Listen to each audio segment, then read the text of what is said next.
রাজনীতির ইতিহাসে আলোচনায় থাকেন নেতা, আন্দোলন আর ক্ষমতার গল্প।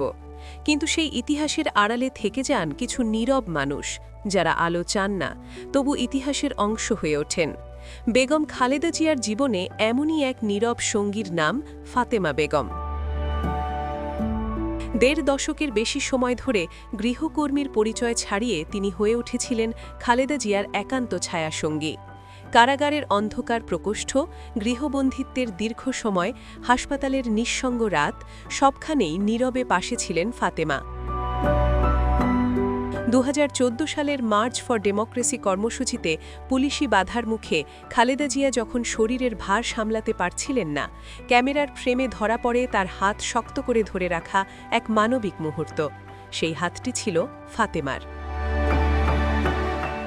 ২০১৮ সালে খালেদা জিয়া কারাগারে গেলে আদালতের অনুমতিতে স্বেচ্ছায় কারাবন্দী হন তিনি, কোনো রাজনৈতিক পরিচয় ছাড়াই। করোনাকালে হাসপাতালে যখন সবাই দূরত্ব বজায় রেখেছিল, তখন ফাতেমা ছিলেন অবিচল সেবিকা হয়ে। লন্ডনে উন্নত চিকিৎসার সময়ও শেষ দিন পর্যন্ত ছায়ার মতো পাশে ছিলেন তিনি। ফাতেমা বেগম কোনো নেতা ছিলেন না রাজনীতির অংশ।